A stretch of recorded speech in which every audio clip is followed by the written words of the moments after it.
bunga wana be danuga wale alango dato akalebe na ye o ngumbe ali ga bana wala kama ye o.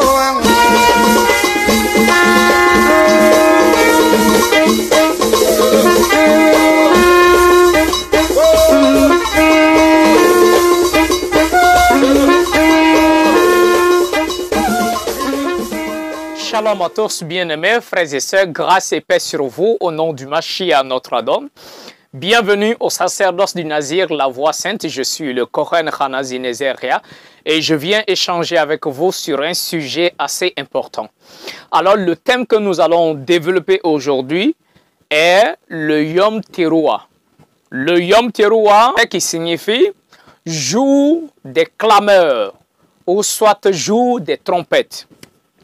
Donc, au 7e mois de l'année, selon le calendrier des Saintes Écritures, selon le calendrier hébraïque, au 7e mois de l'année, l'Éternel a fixé une fête qui est d'ailleurs la première fête du 7e mois. C'est-à-dire le premier jour du 7e mois, on a une fête appelée Yom Teruah. Alors, pourquoi Yom Teruah et que signifie au juste le mot Teruah? Teruah en hébreu vient de la racine roi, roi qui signifie pousser un cri, élever un cri, donner un souffle. C'est la raison pour laquelle on appelle ça le jour des clameurs. C'est-à-dire c'est le jour où on pousse un grand cri, soit un cri avec la voix, soit on tape les tam-tams pour donner un cri, soit souffler la trompette pour donner un cri, donner le souffle. En tout cas, tout ce qui est bruit, tout ce qui est clameur. Donc, voici la fête qui est donnée en ce jour. Donc, mes bien-aimés, pourquoi c'est là-bas, cette fête-là est fixée? Dans l'année, nous avons 12 mois. Et les 12 mois sont divisés en deux parties. On a la première partie qui est 6 mois et la deuxième partie qui est également 6 mois. Alors, je vais d'abord prendre un exemple avec vous. Quand vous lisez dans le livre de Genèse, le chapitre 1, déjà le verset 5, on dit « L'Éternel sépara la lumière d'avec les ténèbres.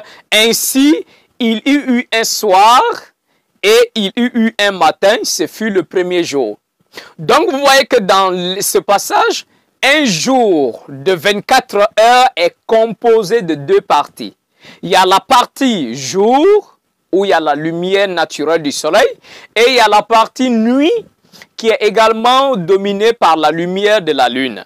Donc, on a le jour, qui est 12 heures, et la nuit, qui est 12 heures, qui, ensemble, forment un jour. Donc, c'est la même chose que l'Éternel va faire avec l'année. L'année est divisée en deux parties, où nous avons la première partie qui est 6 mois et la deuxième partie qui est 6 mois.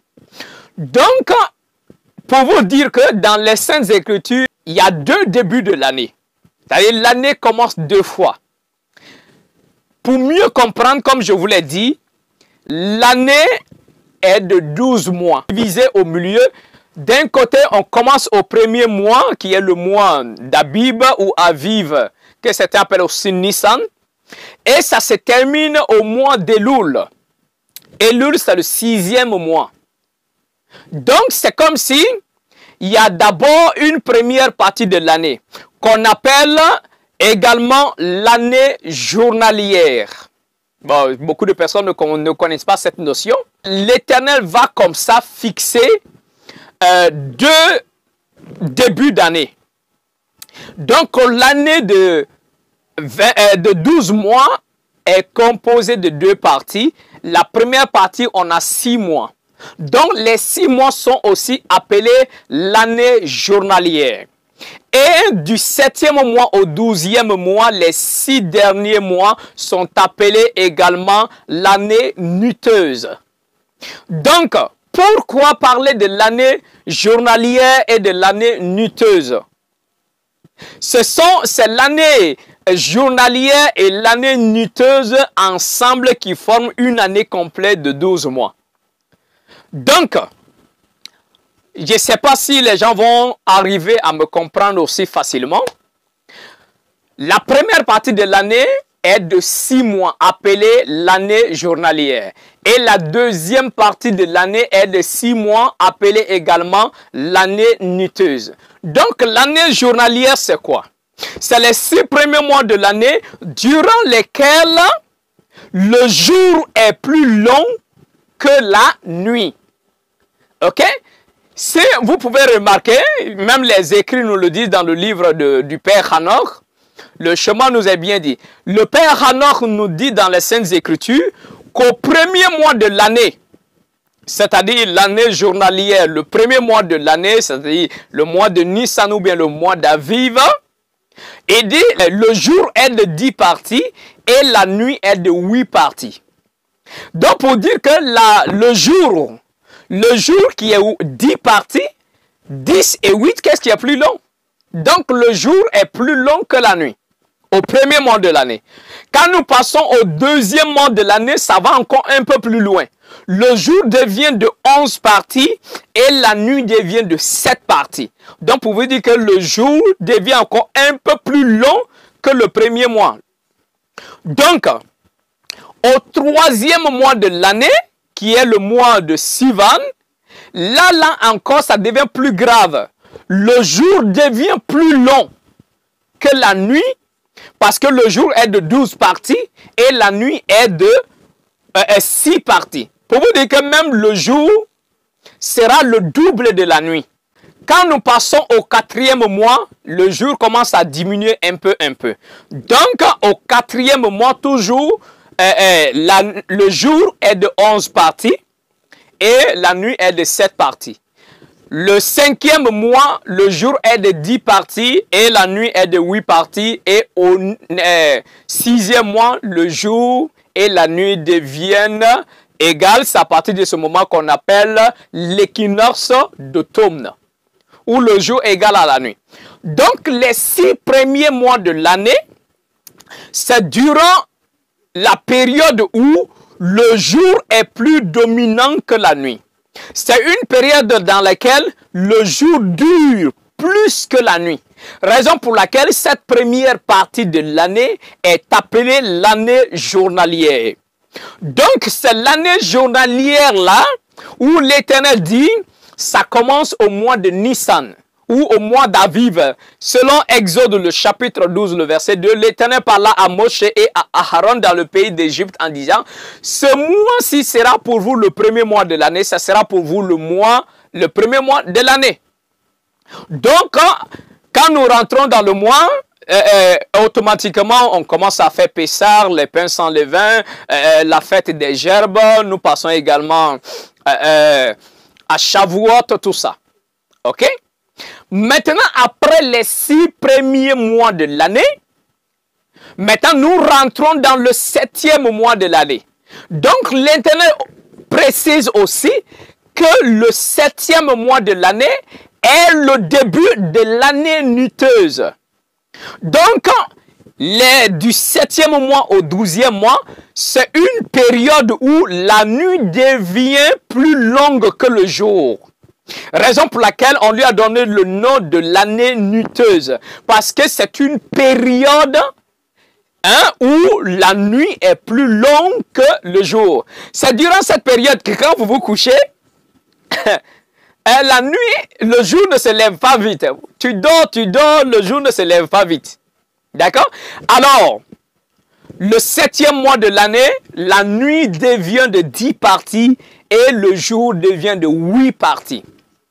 Et au 8e mois de l'année, le jour devient 7 parties, la nuit de 11. Au 9e mois, la nuit devient de 12 parties et le jour devient 6 parties. C'est-à-dire au 9e mois de l'année, c'est là que vous allez constater la nuit dure tellement. La nuit dure. Vous vous levez le matin, en quelques heures, le soleil s'est couché déjà. Et quand vous vous couchez, le jour ne se lève pas vite parce que la nuit fera le double du jour. Alors, du 7e mois au 12e mois, on appelle ça, c'est comme une petite année de 6 mois. Une petite année de 6 mois qui est appelée l'année nuiteuse où la nuit est plus longue que le jour. Mais les 6 premiers mois, du 1er mois au 6e mois, c'est aussi une petite année, donc on appelle l'année journalière qui est 6 mois où le jour est plus long que la nuit. Donc c'est une notion d'abord à comprendre. Donc, mes bien-aimés, dans le livre Antiquité des Saintes Écritures ou l'Antiquité biblique, chapitre 13, le verset 6. Il dit, quant à la fête des trompettes, elle amènera l'offrande pour vos gardiens. Parce que j'ai examiné la création. Souvenez-vous de l'univers entier. Au commencement des années, quand vous la manifesterez, je connaîtrai le nombre des morts et des nouveau-nés.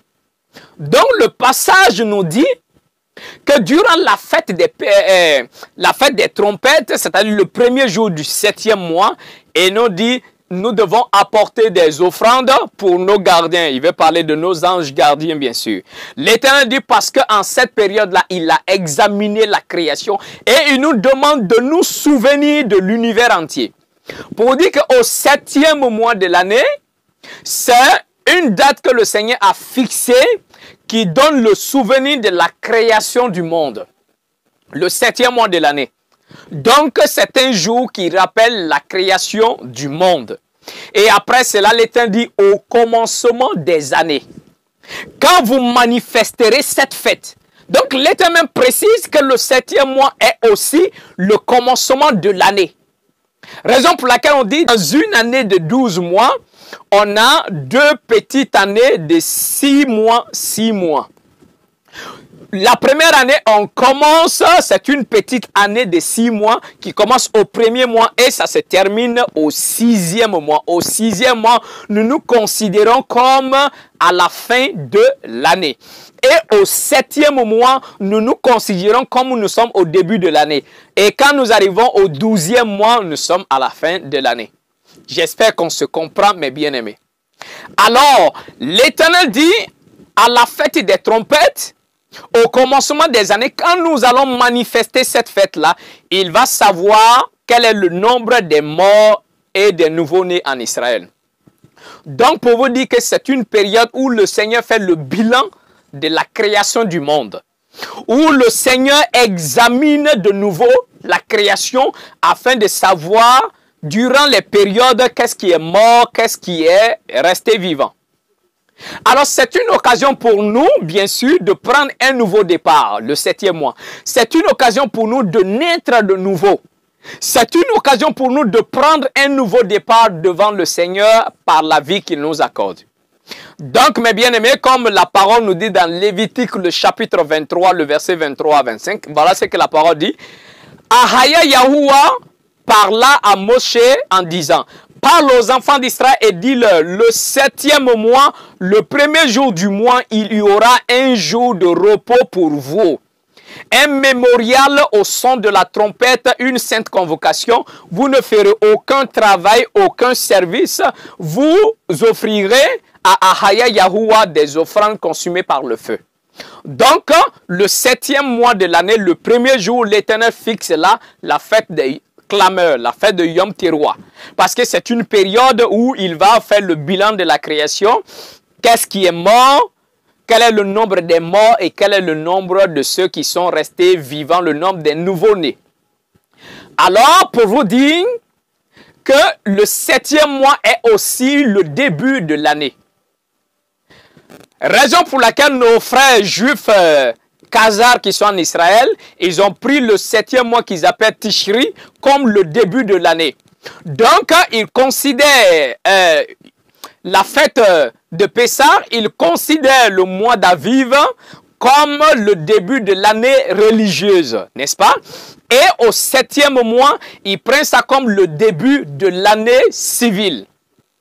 Alors, c'est comme s'ils disent que du 1er mois au 6e mois, c'est l'année religieuse, et du 7e mois au 12e mois, c'est l'année civile.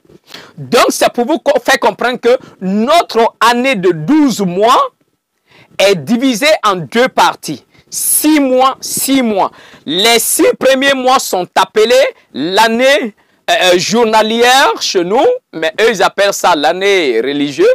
Et également, les derniers 6 mois sont appelés l'année nuiteuse, durant lesquelles la nuit domine sur le jour. Alors, mes bien-aimés, cela est assez important. Le 7e mois de l'année est pour nous un nouveau départ de la part de l'Éternel. Est pour nous un nouveau départ parce que c'est le jour où il fait la création. C'est le jour où il examine sa création. C'est le jour où il fait le bilan de la création. Donc tous ceux qui ont eu un mauvais départ depuis le premier mois de l'année jusqu'au 6e mois, c'est l'occasion pour nous de renaître de nouveau. C'est l'occasion pour nous de commencer un nouveau départ. Raison pour laquelle juste après la fête de Yom Teruah, nous avons la fête de Yom Kippur, où l'Éternel vient encore nous purifier par le jeûne, il vient nous sanctifier et nous continuons avec la fête de Sukkot.